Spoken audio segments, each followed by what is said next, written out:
हिंदी साहित्य समिति की ओर से मैं अरुण कुमार निगम आप सभी का हार्दिक अभिनंदन करता हूं। आज के संचालन का दायित्व हमारे संजीव तिवारी जी का था। अपरिहार्य कारणों से वो आ नहीं पाए, तो आकस्मिक व्यवस्था में मुझे करना पड़ रहा है। तो थोड़ा बहुत कम ज़्यादा हो तो देख लीजिएगा।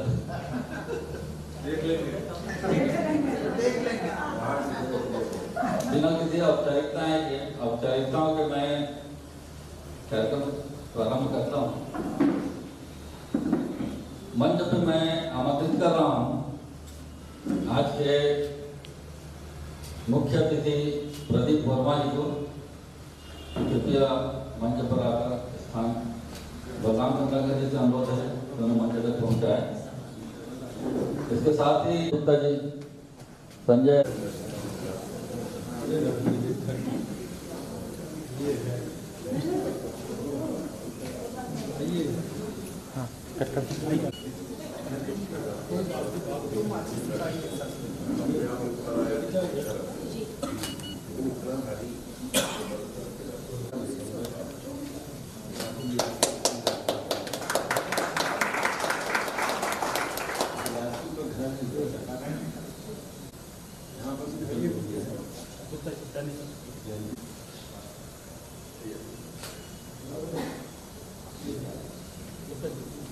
बता देंगे कहाँ ये लगाने का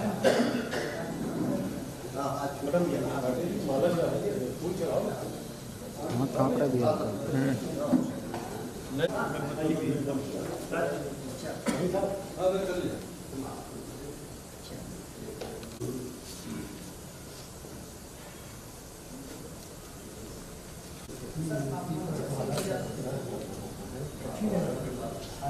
आदरणीय अरुण निगम जी जिला हिंदी साहित्य समिति के मारते रहना ना, नए नए लोग तो कमाते जाना। माता सरस्वती के चित्र पर फूल अर्पण करें। निर्णय लें कि आइए और फूल पर्याप्त मात्रा में है, सब कोई अपने श्रद्धा सुमन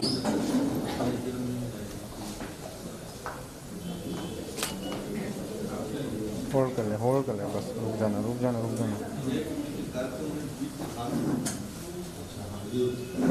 हम मार दे रहे हैं, ठीक है। 2 आदमी कवर हो जाएगा, है नहीं? हो गया नहीं 2 आदमी कवर? इसको नहीं हुआ तो यशवंत किधर आगे? यशवंत सुरेंद्र जी इनका मानना ना।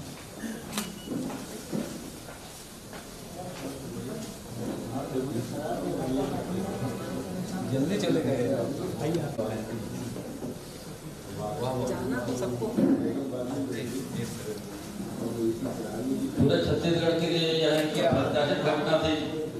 लक्ष्मण मसूरिया के जाने का समाचार जिन्हें भी मिला, किसी को विश्वास नहीं हुआ।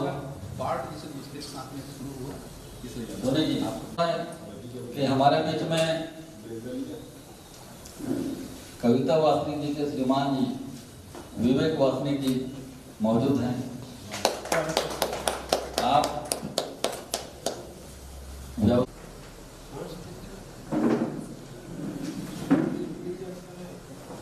आज के मुख्य अतिथि प्रदीप वर्मा जी का स्वागत करें। सदस्य बहुत समय से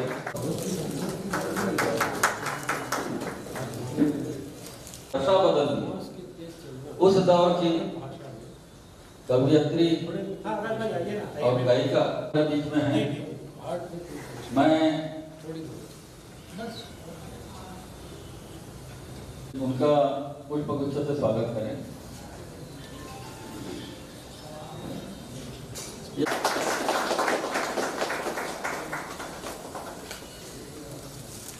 एक बहुत ही मोर संग राम राम के तोर संग राम राम के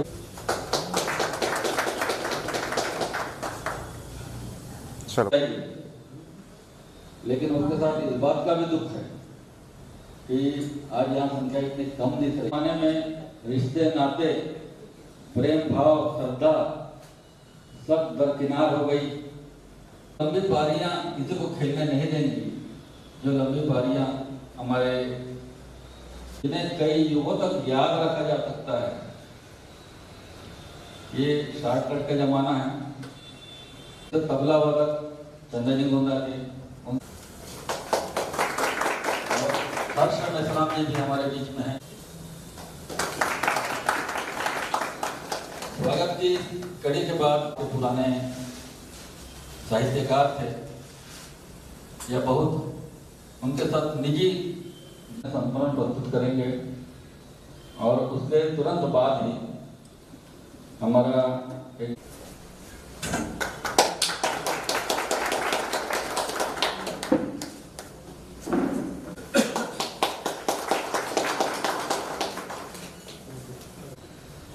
उस गांव से संघर्ष करते हुए रायपुर आए, राजीव गए, बघेरा गए, फिर रायपुर में पदस्थ हुए, राजकुमार कॉलेज में रहे।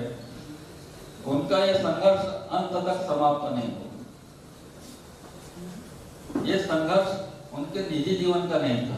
निजी जीवन में उनके साथ बहुत परेशानियां थी, ऐसा नहीं था। उनका जीवन पूरा अनुशासित था। समय पे खाना, समय पे सोना, सादगीपूर्ण भोजन। निजी जीवन में उनकी आवश्यकताएं न्यूनतम रही। उनकी जो पीड़ा थी वो इस छत्तीसगढ़ के लिए रही है। और जिस तरह से उनके मन में छत्तीसगढ़ के स्वाभिमान को जगाने के लिए कसक उठती थी, तड़प उठती थी, अपने गीतों से उन्होंने लोगों को जगाने की कोशिश की। और मैं तो कहता हूं कि लक्ष्मण मस्तूरिया छत्तीसगढ़ का पर्याय बन गए। यदि किसी ने लक्ष्मण मस्तूरिया की उपेक्षा की तो किसी व्यक्ति की उपेक्षा नहीं रही, तो संपूर्ण छत्तीसगढ़ की उपेक्षा रही। और छत्तीसगढ़ तब भी उपेक्षित था जब मध्य प्रदेश में एक हिस्सा हुआ करता था, और छत्तीसगढ़ आज भी उपेक्षित है जब वो पृथक रूप से राज्य बन चुका है। तो इस क्रम में मैं आदरणीय दीदी सरला शर्मा जी को मंच पे बुलाता हूँ। समिति के अध्यक्ष अरण्या और सचिव नवीन तिवारी, और उससे भी बड़ी बात इस सभागार में उपस्थित आप सब की अनुमति से आप सब लोगों को मैं वो सुनाने जा रही हूँ जो आप बरसों से सुनते आ रहे हैं। मेरे पास कोई नई बात नहीं है लक्ष्मण मस्तूरिया के बारे में कहने के लिए, कुछ भी नहीं है।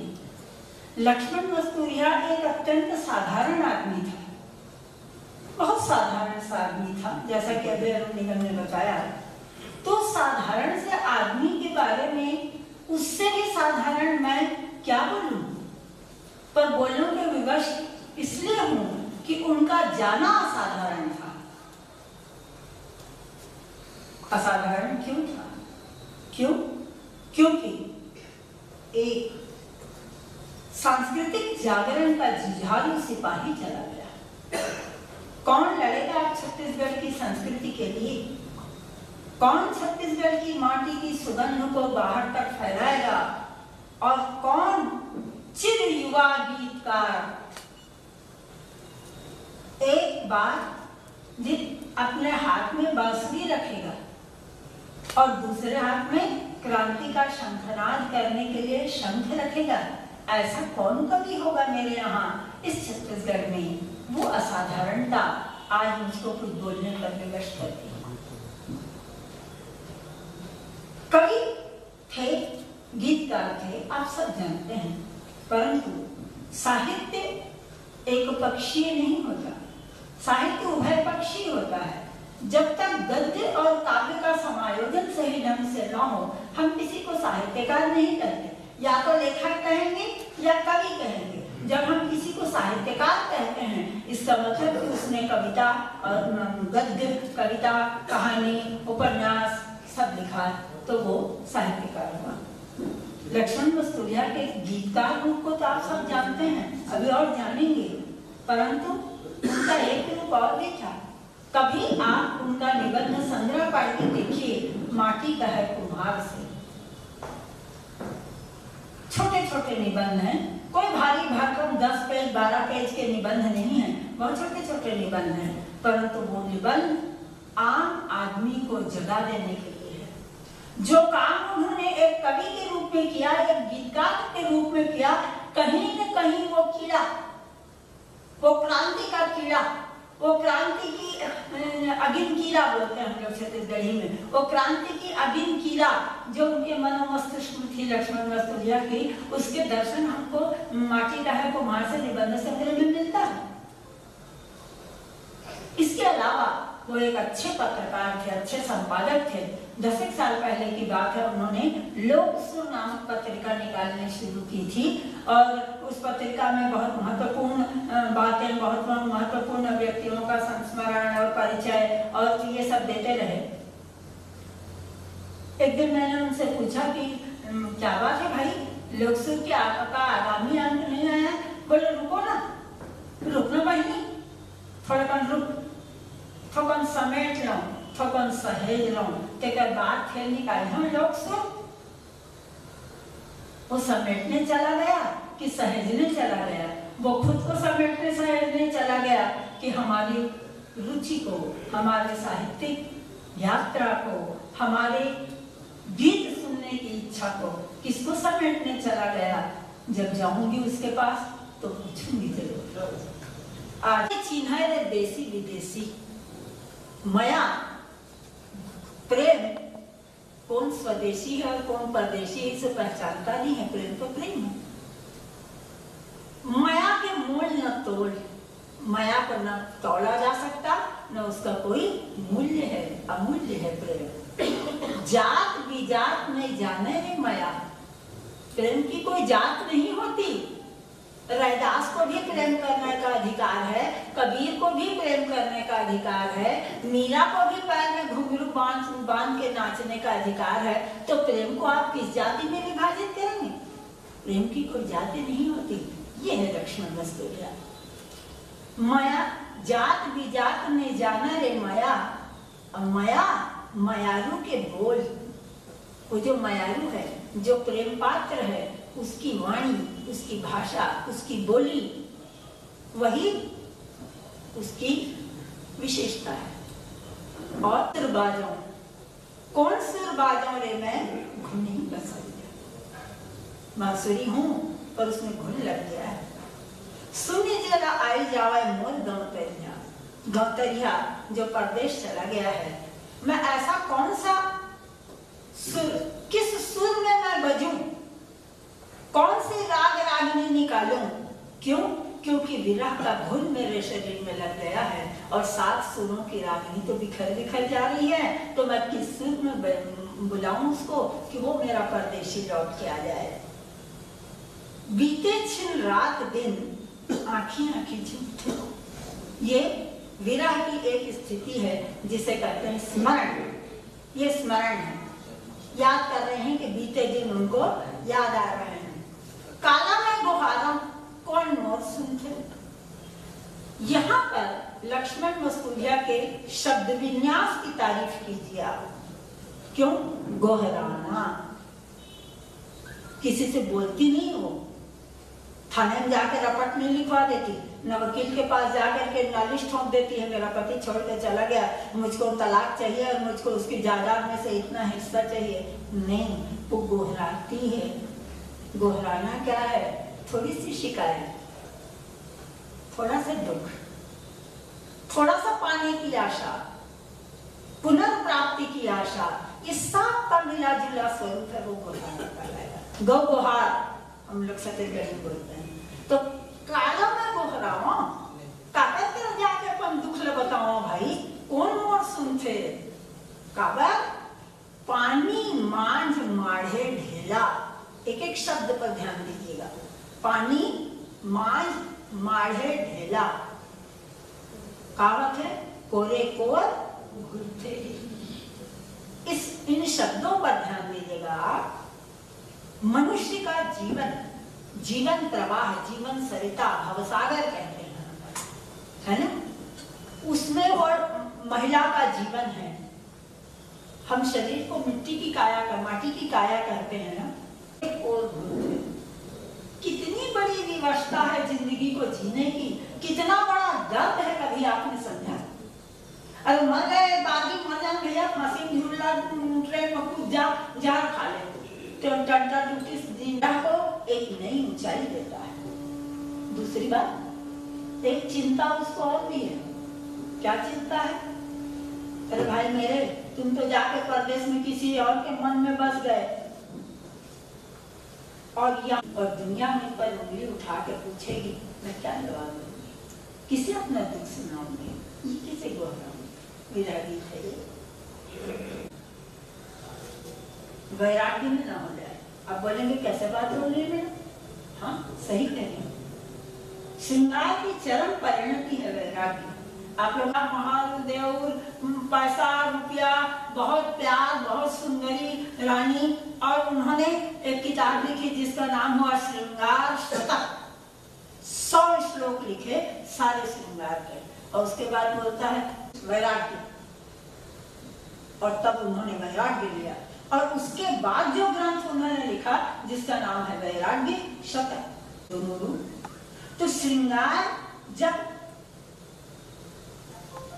परिणत होता है, इसको कहते हैं संतोष दिव्य हामी भरे मिश्री ख्यागान, और हिंदी में कहते हैं माझी गीत। अब आप यहाँ पर वापस मस्तूरिया जी के पास आइए। कितनी क्षणभंगुरता ना हो पाए। वाह रे गौर करने वाले, आप बताइए ना। अब तो घबरा, इधर आपने एक ठिकाना लगा लिया, उधर एक ठिकाना लगा लिया, अब बीच में तो नदियां है वो तो डूब रही है, तो रविन्द्रनाथ ठाकुर का माझी का दर ठाना है गो ठाना है। लक्ष्मण मस्तूरिया आगे देखिए। चल भैया रे जिंदगी के नैया धारे धार, धारे धार चल, न गांव तेरा है न शहर तेरा। ओ गिरे गिरे, जो गिर गिरा है, गिरने का कारण मैं नहीं जानती। आर्थिक, सामाजिक, धार्मिक, शारीरिक, मानसिक, परीक्षा में फेल हो गए, दुकान फेल हो गए, मैं नहीं जानती, परंतु वो गिर गया है। वो गिरा हुआ मेरे साथ चले, वो गिरे, थके। हमारे जैसे लोग इतने दिन से तो चल रहे हैं, नहीं चल सकते, जा थक गए हैं, महंगाई से थक गए हैं, शिक्षा से थक गए हैं, दुर्भाग्य से थक गए हैं, चाहे जिससे थक गए हैं, तो वो गिरे, थके, और हफ्ते मान लो कोई गिरा नहीं, थका नहीं, तो भाई जाते जाते ठोकर तो लग जाती है ना। रास्ते में बहुत सारे पत्थर हैं, उनमें वो हपट गया, ठोकर लग गई, तो वो गिरे, थके, हफ्ते में, और पड़ गया है। ये पड़ जाना क्या हुआ? बीमार पड़ गए, पड़े मैंने जो अलग कर दिया गया है समाज से, शिक्षा से, देश की उन्नति से, विज्ञान से, धर्म से, पैसे से, किसी तरह जो अलग हो गया है, और पड़ा हुआ है, उपेक्षित, और सदियों की उपेक्षा झेलते झेलते उसके मन में डर आ गया है। अब उस पर उसका आत्मविश्वास खो गया है, तो ओ औ परे डरे मन खे मन डरे। ऐसे लोगों को अपने साथ ले जा रहा है। ये है युवा छत्तीसगढ़िया लक्ष्मण मस्तूरिया, जो कभी बूढ़ा नहीं हुआ है न होगा। वो युवा गीतकार लक्ष्मण मस्तूरिया है।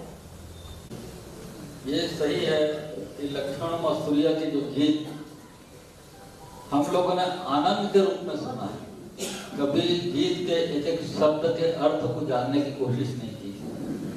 आज भी यदि उनके गीतों के अर्थों को अंतर मन से पढ़ें तो उसी तरह से नए लगेंगे, जैसे कि गीता को जितने बार पढ़ो तो कुछ नया मिलता है। ठीक उसी तरह से लक्ष्मण मस्तूरिया के गीत आपको बिल्कुल एक नए विचार देंगे, नए भाव देंगे। साहित्य से आप सभी जुड़े हैं और संगीत से भी जुड़े हैं, और आना जाना ये तो शाश्वत सत्य है। लोग आते हैं जाते हैं, जो जाता है उसके लिए एक दुख का वातावरण हो जाता है। बहुत से साहित्यकार को हमने विदा किया, उनके लिए श्रद्धांजलि कार्यक्रम आयोजित किए, उन पर 2-2 शब्द बोले, लेकिन जो जिस क्षेत्र वाला गया उस क्षेत्र वालों ने ही उसे याद किया। साहित्यकार गया तो साहित्यकारों ने याद किया, संगीतकार गया तो संगीतकारों ने याद किया, कोई राजनेता गया तो नेताओं ने याद किया। लेकिन लक्ष्मण मास्तुरिया जब गए, जिसने भी समाचार सुना तो साहित्य समाज तो रोया ही। एक रिक्शा वाला रोया, एक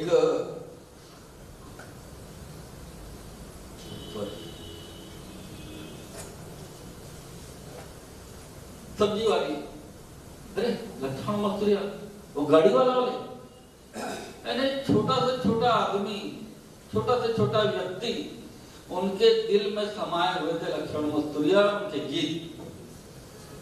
ये एक बहुत बड़ी बात है, बहुत बड़ी उपलब्धि है। बहुत लोग कहते हैं कि उनको वह सम्मान नहीं मिला जो मिलना चाहिए। तो उनको सम्मान, देखिए आज यहाँ पर दो व्यक्तित्व यहाँ पर हैं, एक नहीं है लेकिन है और एक है। दोनों व्यक्तित्व का मैं बता रहा हूं, बड़े गर्व से बता रहा हूं कि लक्ष्मण मास्तुरिया शरीर गया है उनका, जैसा दीदी ने कहा, वो है और रहेंगे। और दूसरी है यहाँ पे गायन में, स्वर में, छत्तीसगढ़ की स्वर कोकिला, कविता वासनिक। वो सम्मान इन्हें नहीं मिला। कौन सा सम्मान इन्हें नहीं मिला? वो सम्मान इन्हें नहीं मिला ये बोलते हैं, लेकिन कौन सा सम्मान इन्हें नहीं मिला?